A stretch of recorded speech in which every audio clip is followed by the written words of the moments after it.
In 1956, it's when I met him on 4th of July. Johnny Ashby was just a teenager when she met the man she would love for the rest of her life. They were on the boardwalk. We were over here on the sand. Bill Ashby shyly asked his future wife on a date with a simple card, to which she answered, maybe.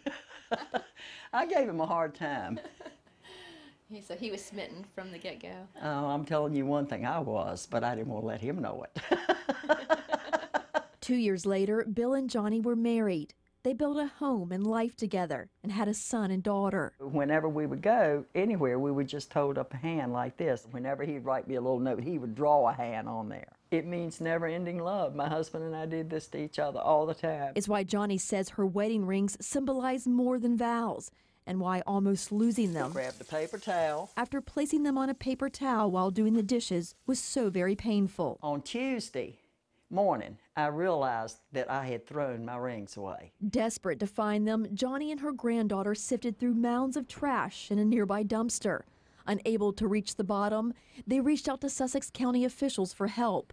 By Wednesday, the dumpster had made its way to the Sussex landfill, where county employee Matt Venable and 2 other men, complete strangers to Johnny, hand-searched trash bags one by one.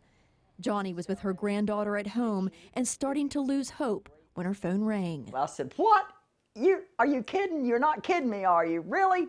And he said, "Really, I'm on my way bringing you your rings." While Johnny says the rings are possessions, they are also symbols of her family and the love she's now lost. He passed away on the 23rd of December, 2013. But Johnny says her husband's love is still all around, in pictures, handwritten notes, and 3 rings that are now back home. And I got on my knees and then I said, "Thank you, God, for giving them the eyesight to find these rings."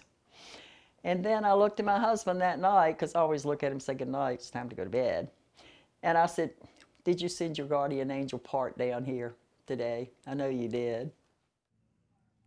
And luckily for Johnny, she had put those rings in a bright yellow Dollar General bag. That made it somewhat easier for the men who had to search that landfill. So truly sort of a miracle story. And really, I mean, and going through it bag by bag, by hand the whole time in terrible conditions. And when I'm you sure see it's hot the and size smelly. of the Sussex County landfill too. Where am I going to start? Yeah, exactly. They were able to isolate the particular dumpster, and then that yellow bag helped them tremendously. But not only did she want to thank Matt Venable, who I mentioned the story, but Jason Williams, who really made things happen. So it was their kind hearts that led to this discovery. Our community pulling together. Great stuff. Right. Thank you, Tracy.